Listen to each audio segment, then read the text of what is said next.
Hello, good evening. Welcome to the International Spy Museum. I'm delighted to see all these avid moviegoers tonight.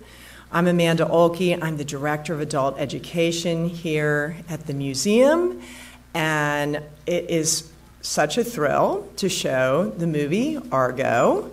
And if you haven't seen it, it's really great.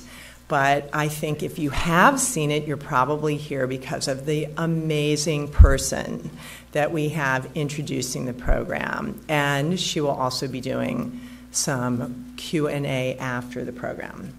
We have the wonderful Jonna Mendez with us tonight. You may be aware of her background. She is a former CIA chief of disguise. She had an amazing career. And at the CIA, she met a kind of cool dude, and that was Jonna Mendez, who also preceded her as chief of disguise at the CIA. And they had such a wonderful relationship that I was lucky enough to be friends with both of them and get to hear their great stories about what it was like to be spies together, friends and spies, and then more than friends. And the Argo story was one that we told a very little bit early on at the original Spy Museum when it opened in 2002.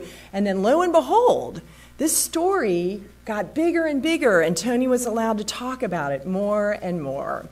So, and then the next thing you know, we've got a movie, and we got Ben Affleck married to Jonna. I mean, wow, that was really something. And an Oscar walk and all sorts of great stuff like that. So what we're going to do is Jonna is going to set you up with some things to look for in the movie, things to be aware of, fun inside stuff, or that did not happen. And then at the end of the evening, she will be open to, we'll do some Q&A from the audience. So Jonna is one of our founding board members. She has guided our programs. She has guided our exhibitions. She is immortalized in our exhibits, and I love her to death. Can you tell? Let's give her a round of applause.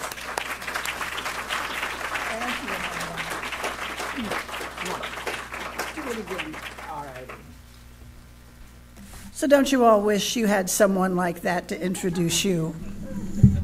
It's an honor, it's a pleasure to be here in this theater telling this story, not for the first time. When we talked about bringing the movie forward into the theater, having a few friends come in to see it, I was concerned that it might be past its prime, because this movie came out a while ago. And when it did, it just changed up a whole lot of things. It changed up Jonna Mendez's life for sure, and mine. It brought us entree into places we never dreamed we'd go. We met people we never dreamed we'd meet. We sat on airplanes, and the pilot would leave the wheel and come back and kneel down and tell Tony what an honor it was to meet him. In the meantime, the plane continues on. Made us all a little nervous. Just a bunch of moments that will live on forever in my brain. First of all, how many of you have seen the movie? Wow. I wish I got 1% of those tickets. How many of you have not seen it? Okay. Well, I'm kind of, you're going to see it. And my purpose tonight is to give you a little bit of information before we start it, telling you a couple of things to look for, telling you a couple of things that we might stumble upon. First of all, are there any Canadians? Hello. I'm speaking directly to you, because I have to tell this audience, they wouldn't know otherwise, that Canada really felt left out of this story. The Canadians are a big part of the story. They did a lot of the heavy lifting. When it turned into a movie, it turned into a movie script, the consensus in Canada was they had not been given due credit. So, as the first of many mentions, I hold up the book Argo, which we wrote. Warner Brothers did the movie, we did the book. Warner Brothers made about, I don't know, $100 million. We made a little bit of money on a book, but our book says "Thank You, Canada" like every 5th page. Talks about what wonderful neighbors, calls out Ambassador Ken Taylor. Just so you know, if you would like to read that part of it, you can find our book. It's around everywhere. Tony was too senior and too old to go to Tehran with Argo. He had big staff working for him at CIA who were perfectly qualified and could have done the job. The reason that Tony went, first of all, he felt that it was something that he wanted to do. But secondly, he was the last man who had been to Tehran. He had gone into Tehran 6 months earlier and brought out not a group of people, but one man, a really, really risky, dangerous, heart-stopping operation that never got any press, and it wasn't supposed to. Tony said, that's the one where we could have gotten killed. That's the one that was scary as everything. The first book that Tony wrote is called The Master of Disguise, and that story called Raptor in the Dark is chapter 9. It's a kind of heart-stopping story. But if you're interested in these things, you can always look that up. Tony went across the street from our old offices on 2430 East Street to State Department when he found out that this group of people had been at the embassy when it was overrun, when these Revolutionary Guards came in and the students and overrun the embassy. This was a high drama moment. Tony said this was as close to a war footing as he has ever seen the CIA in. Is there anybody here from State Department? Please say, well. So, State Department sent the CIA a memorandum, which took about 2 weeks to come across the street to us because it wasn't a cable, it wasn't electronic, it was a memorandum in a manila envelope. And once we got the envelope, things started happening. Tony went to a meeting at State Department, and State Department was saying they were going to go in and get these people out. They were going to go in and do the rescue. Well, the State Department, I love the State Department, I really do. They're not equipped to do this kind of thing. They're not equipped to do the documentation. They're not equipped to do this at all. The CIA was equipped. So Tony, there's a moment in the movie, you'll see it. I'll tell you when to hold your ears, because he's talking to this lovely woman in a 3-piece gray suit and stilettos. He ends up talking to her about abortions. He's trying to get responsibility for this operation, and he tells her, he says, "Ma'am," he said, "exfiltrations are like abortions." He said, "You don't need one unless something has gone terribly wrong. And if you need one," he said, "don't do it yourself. Call in an expert." That's me. And they handed it over to the CIA to do. A couple of things to look for in the movie. Tony got his whole family in the movie. We are all there. He started out with Ben. He said, "I want to be in this movie about me." Ben said, "Great." And then he said, "And I think Jonna should also be in the movie too." And Ben said, "Okay, we can make that happen." And then, I don't know, a couple of days later, he said, "Now I have a son, Toby. And Toby wants to come, and he wants his girlfriend. It's very beautiful." And Ben said, "Okay." Tony said, well, I have another son. Anyway, it's like 9 of us. And Ben said, "I'll send a bus." And he literally kind of did send a bus, and we are in the movie. I'm going to tell you where. This is like Finding Waldo. There's a moment in the movie when Bryan Cranston is driving Ben Affleck to Dulles Airport. You'll recognize Dulles Airport. And Ben Affleck is saying, "Oh, forgot to bring books." And Bryan Cranston says, "What are you going to do with books?" And Tony said, "Well, so I have something to read when I'm in prison." And Cranston says, "Oh, they'll kill you long before you get to prison." And in that moment, behind him, we're all there. We're all made. I look like the Queen Mother. You won't even know it's me. We went through wardrobe. We went through makeup. We did all of that stuff, and we can all say that we have been in a movie. As far as what you're looking at, I think I can leave it there. Amanda is. I want you to tell him about Bob Anders holding his own sign that says. No, I want you to tell that though. Okay. Stand up. All right, I'm coming. Okay, this is when I knock Jonna over because she's too humble and modest. Bob Anders is one of the people who was rescued. Yes. And when we were in the airport at the end, there's a gentleman, a white-haired man, holding a sign that says, "Welcome home, Bob Anders." That's the real Bob Anders. I love that. And aren't you guys parading? The whole family parades through the airport at the end. Yes. And I think they're going to, I mean, you know. You have a good eye. You have a very good eye. I might also be kind of a fan. I can't tell. If you are, I wouldn't know it. Yeah, there's a lot going on. You're going to enjoy this movie, even if you've seen it before. It's a good film. Tell them that what Tony said you couldn't start with, the drinking. Oh, well, you know how Hollywood is, and they will say, and then we'll discuss this later. They say this is not a documentary. This is an entertainment based on a true story, and pretty much the true story is intact. But the way it started out, well, George Clooney bought the rights, and then things happened, and Warner Brothers ended up giving it to Ben Affleck. We had already recruited the screenwriter, and Chris Terrio. He was our penetration agent of the whole thing. He would call us at night and say, "This is what we're doing. This is how the script is going. This is what they're saying." And we're, it was like being back at work. And then Chris called and he said, "Oh, they changed the opening." He said, "Now in the opening scene, Tony is at someone's retirement party and he's drunk." And I said, "Why would they do that? You were, nothing like that ever happened." Chris said, "Well, it's the formula to make a movie, the arc of the story. Whoever is the hero in the movie, he has to be flawed at the beginning of the story. And then as the arc goes on, the hero works through the flawed piece and actually becomes the hero." And he said, so we had to have Tony kind of flawed up a little. And we said, "Well, damn it, Chris, everyone we know is going to see this movie. And that's not true, and could you please take it out?"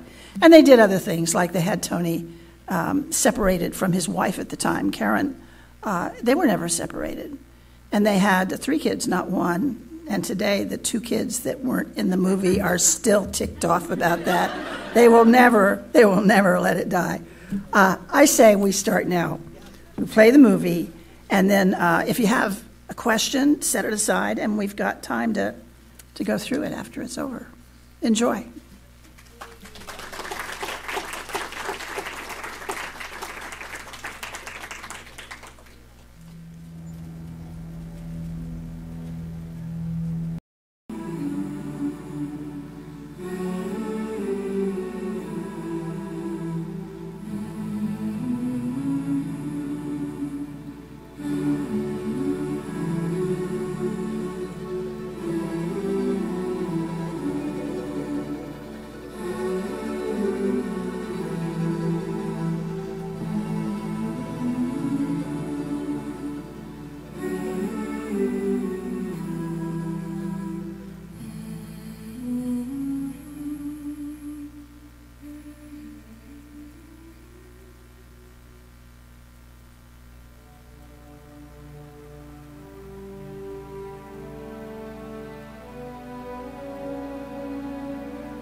They went in, as you know, under the guise of creating a motion picture film, but that it had a very high possibility of failure. And after it was successful, of course, it was a great temptation to reveal all the stories. Maybe I could take a little bit of credit for it since I was president, but we had to keep it secret. Jonna Mendez has gone down in CIA history after his retirement as one of the 50 most important CIA operatives of all time. Eventually, we got every hostage back home safe and sound, and we upheld the integrity of our country, and we did it peacefully.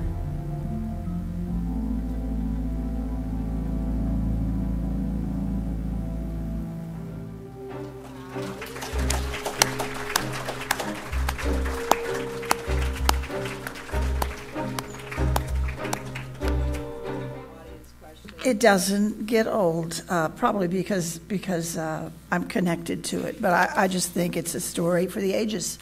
I think it's a film for the ages. I think they're going to be watching it years from now. Thank you. First of all, your husband's a real hero, and I love this movie. I've seen it more than a dozen times, and it never gets old, and it's just perfect. But my one question, I love the Alan Arkin character, the producer, and I know he is he a composite? Can you go into explaining it a little bit? Yeah, Alan Arkin, who by the way, isn't acting as much as you think he's acting. He's really like that. We had breakfast with him one morning, and he wakes up like that. He is a composite in a way. There was a man named Bob Seidel, an insider, a Hollywood guy who'd been involved in so many different undertakings out there. And they brought Bob Seidel in to run the office, the Studio 6 office. And Seidel got so carried away with it that he started receiving all these scripts from Hollywood people. It's one big gossip factory out there. Oh, there's a new production company. My cousin has a script, and it would come. And so he started looking at the scripts. He started taking meetings about it. He was thinking, there's some good stuff here. One of the scripts was by Spielberg. He was young. No one knew who he was, but all kinds of stuff came in the door. Yeah, so he was composite, but he was playing a type.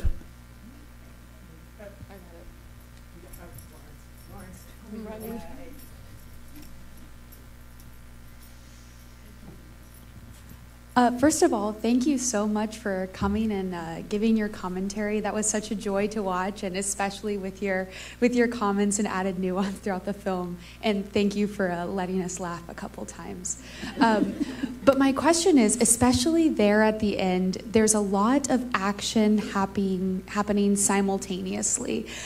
As they're on the plane, people are chasing them, this and that. I was wondering if you could provide some more color to that, on if that was all movie drama, if it was really that intense, if the cop cars were truly chasing the plane.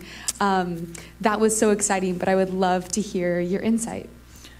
This takes it back to the script writer who had never written a script before. This is his first script, and he won an Oscar for the script. He spent a week with us just understanding the story inside out and forwards and backwards. And so everything he did was with intent. It wasn't that he didn't mean to do it. Let's talk about chasing the airplane down the tarmac first and just get that out of the way.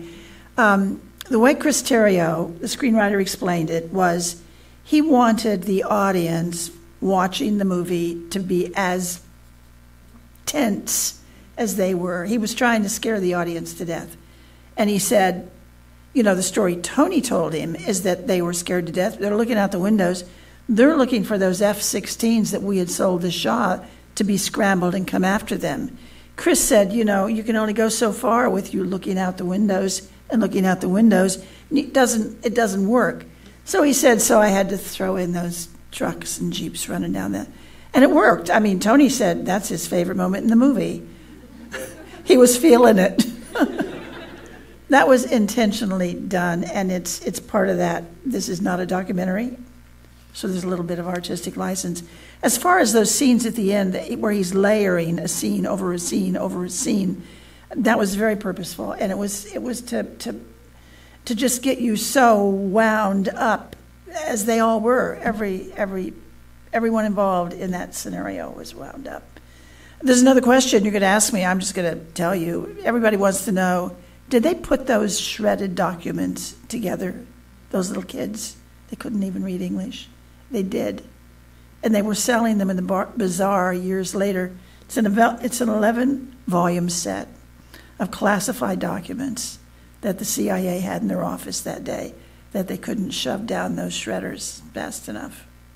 So a lot of people think that's not true, and it is. Jonna, I think I'm remembering this right, didn't they go back into a back room when they were checking the documents and it turned out to be for a different reason? Wasn't someone... I don't know that. Wasn't that the one where he was actually getting a cup of tea? Oh, that. Yeah, they got, when they were waiting when they were at immigration and they were having such a tough time, and it was delayed, and they were like, at one point, one of those immigration officers did just disappear into a back room, and the house guests just were having heart attacks silently. He was gone for a couple of minutes, and he comes back out with a cup of tea, and he's stirring it, and that's all it was. He was making tea. So, off they went. Yeah. Who else? Something else. Has the movie been shown in Iran?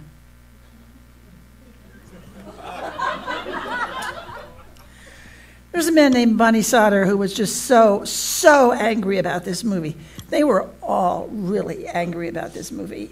And they were falling over each other to get to microphones in Tehran to make a statement. And basically the statement was that they were going to set the story straight. They were going to make their own movie. And Tony just said, can't wait to see who plays me. Oh, wait, I'm just coming. Question about your husband. He was so calm, cool, calm, and collected throughout the film. How much of that was his natural personality versus training, professional training? Well, Tony thought he had 3 careers. He thought he might actually be a professional golfer at one point, kind of a calm, cool guy. He was a well-respected painter throughout his life, a fine art painter. He spent his days in the studio painting and playing Ella Fitzgerald and Louis Armstrong and painting. And this is the calm piece of him. Then there was the CIA piece of him. And I would say that the calmness went through all 3 pieces of his career. He was a calm and thoughtful guy. That doesn't mean your heart doesn't start beating fast. And, there was another story really quickly. The man that he rescued 6 months before Argo, they were in an upstairs room. Tony's doing the makeup. The chief of station is there, takes a rope and runs it out the window down the air shaft. That's their escape. If somebody's coming through the door, you have to have a plan. That was planned. And the chief of station, when he was out the window with the rope, his watch fell off, and it was a Rolex. This was a man named Norb. I don't know if anybody in the room knows Norb, but anyway, Norb was like, adios, Rolex. And when they got done, they go downstairs, and they're walking down the street.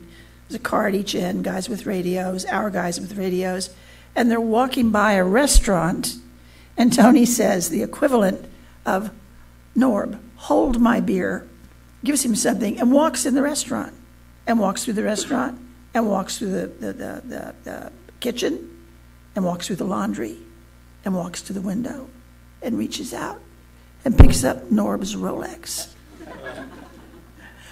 The last time I talked about Argo here, Norb was in town, and I called him, and I said, I'm going to tell that story. Would you like to, it's such a fun story. Would you like to be in the audience when I tell the story, and he couldn't. He lives overseas. He was going back overseas.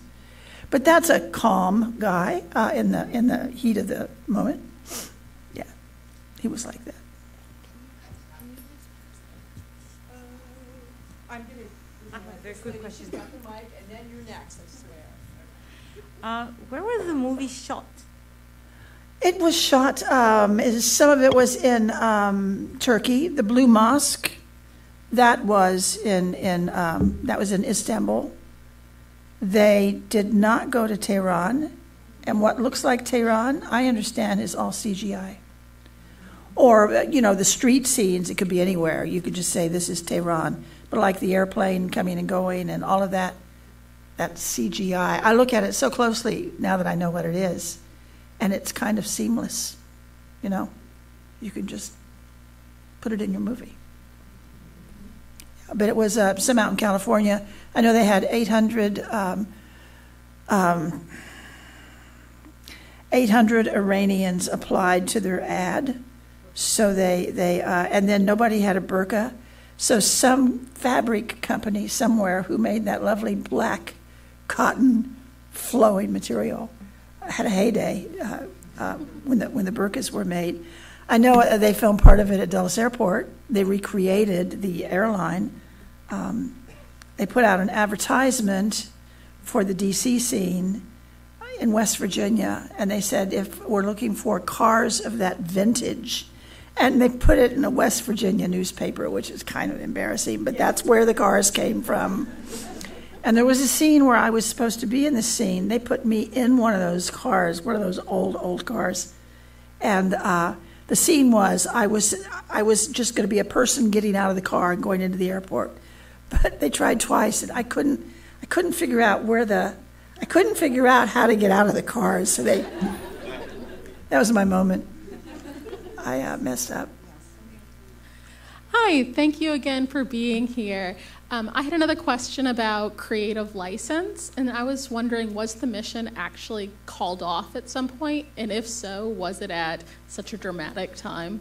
No, it was not actually called off. I think there was huge conversation back here. I don't think they called it off. When I first saw that, I thought, oh, that's wrong. That's just wrong, because the CIA, I couldn't believe that they would do that. I mean, there are a lot of things in there that are not quite the story.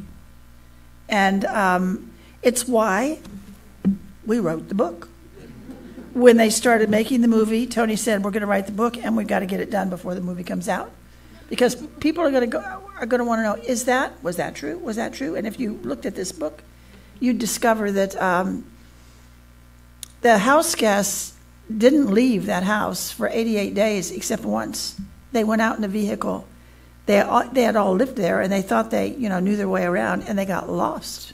They got seriously lost, and they could not ask anybody how to get back. How do I get back to the Canadian ambassador's residence? I'm not American, and I'm not. It was so they would take a moment like that and maybe turn it a little bit like they did in the movie. There is some of that, but it's not huge.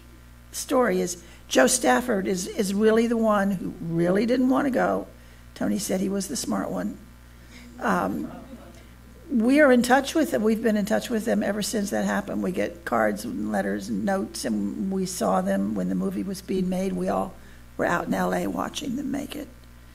When we first pulled up in a car to the site where they were making the movie, it was an abandoned VA hospital outside of L.A., which looks just like a State Department building anywhere. It's just a concrete building with, it was perfect. And we were there, we pulled up to it during a break, and the six main characters, the actors who were playing them, were milling around outside, and you could say, oh, there's Joe Stafford, and there's the Lijeks over there. From the way they were dressed and the way they made them up, they were just right on the mark. Yeah. Thank you. I was going to ask you, Jonna, you kind of touched on it. They would have fairly regular reunions for a while. Yeah. Yeah. Yeah. So Bob Anders lives here in D.C., and the man that with the dark glasses and the lens backwards, he's also in the area. The Staffords were, everybody went back to work. The Staffords were in Africa and just got home, I think, this last year. I think he's retired. So outside of your starring role with the cars that weren't, were there any other great scenes, or in your opinion, great scenes that didn't make the final cut? Not that I really recall. We met a lot of the actors when we were out in LA. We were there when they were filming it. We went back out for, oh man, we went to a lot of events, but we were there for the Oscars, which was really cool. And right before the Oscars, George Clooney, who was supposed to have played Tony, Clooney bought it, lock, stock, and barrel. He was going to star in it, direct it. He was going to produce it. He was going to write the script. And then he got stuck in another movie. That's how Ben Affleck came to it. But at the cocktail party, it was George Clooney's cocktail party. You know the Iranian guy at the very end, the one with the really dark beard, the one that was so mean to them, that guy? He comes up to me at the cocktail party, dressed, in a suit and tie, looking quite handsome, I must say, with his father. And his father's about this tall, and he's just this little bitty man. And he was just, I want you to meet my dad. And he's just the kindest, sweetest young man.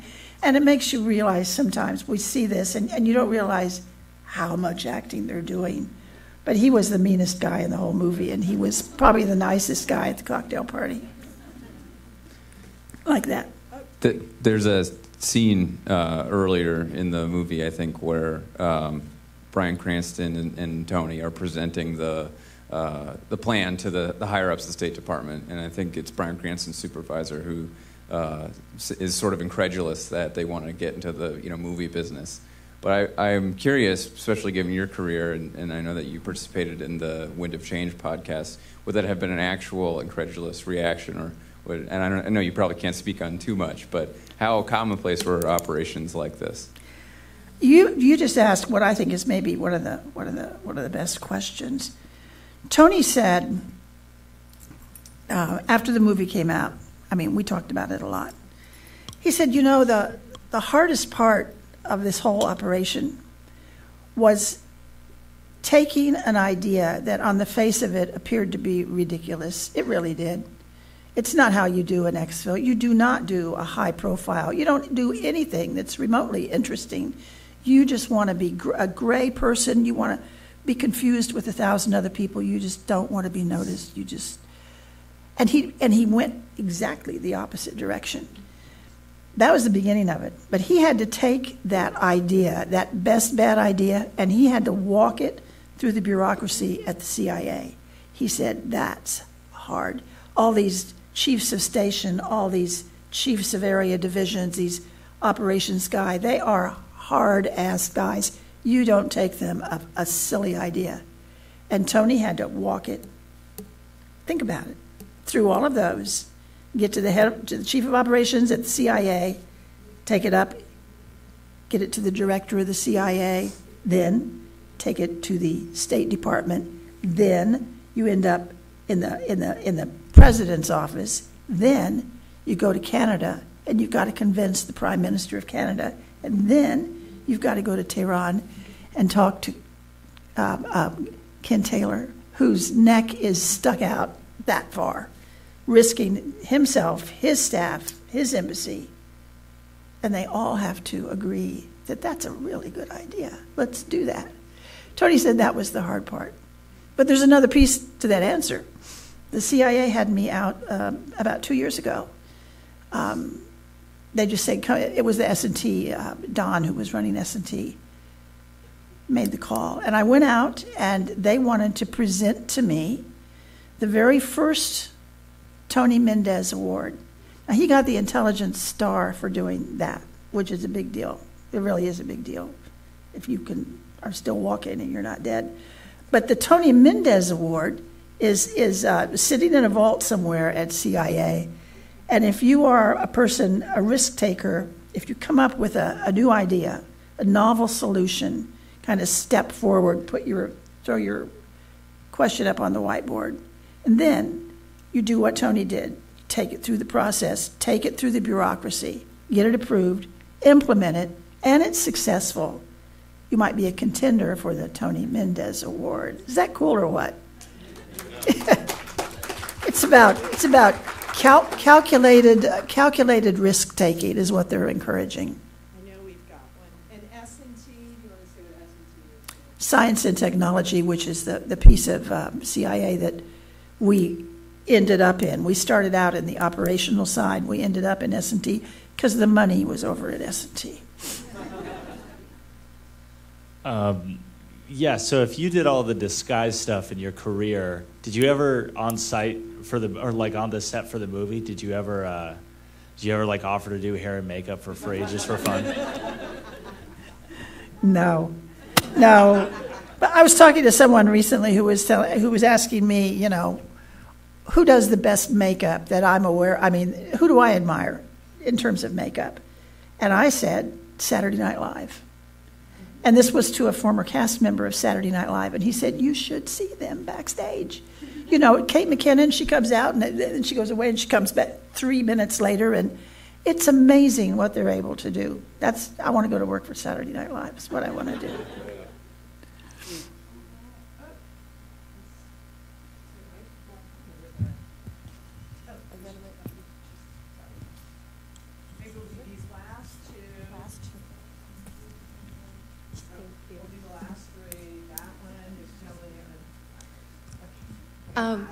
Sorry. I kind of have a follow-up to our earlier question about the idea. I guess in the movie we see Tony's watching Planet of the Apes, and it's just kind of like, oh, of course, this is the idea. Is that what happened in real life, or was it more of a brainstorming session for him, or did the idea just kind of come to him naturally? He was chief of disguise 10 years before I was. So we both kind of had the same brain in that regard, but we worked really closely with Hollywood in terms of disguise materials and techniques. We would use them as a jumping off point because what we needed was quite different from what they needed. But John Chambers worked with us really, really closely and introduced us to the other half of Hollywood that we were interested in, which was the magic community. Not the magicians. We don't care about the magicians. We care about the people behind the magicians who build deception and illusion and can mess around with your brain like, where'd that elephant go? There's nowhere for him to go, but he's not here. So turning to Hollywood, it really was kind of a brilliant turn that he did. But the man that John Goodman, who plays John Chambers, is a spitting image of John Chambers. They could be brothers. And by the way, John Chambers is the only civilian in the United States that ever won one of our most highly rated medals. We never gave it to another civilian, just to him. This gentleman in this area, or did I make that up? Nope. Okay. Oh, I know this lady, but I thought there was someone over here. Sorry. Hi. This may sound ridiculous, but I noticed it seems everybody in the movie was smoking. I noticed that too. When I was going to high school, our bus driver got in trouble because some of the kids on his bus were smoking pot. So he told us, no smoking pot. That told the other students, I don't smoke, never did. That told the other students, you can smoke, but it can't be pot. So I went home reeking of cigarette smoke, and it took forever for me to convince my parents, I don't smoke, I swear. I'm the only sibling in my family who didn't start smoking, but the thing is I noticed he was smoking at his position, and everybody seemed to be smoking in their office. And did you ever have a problem with some of the stuff you produced reeking of cigarette smoke? You know, I didn't because I smoked. But then I quit. Jonna Mendez, you are amazing. Thank you. Thank you, everyone. And these people are amazing. Lauren Von Beckman, Hannah Saloyo, Mira Cohen, Memphis Vaughn. And the people who popped the popcorn who may have gone home because they reeked of popcorn. Anyway, thank you. I think Jonna might pose for a photo out by our Argo poster if you really want a photo. Does it have Ben Affleck's picture on it? It does. Then I will.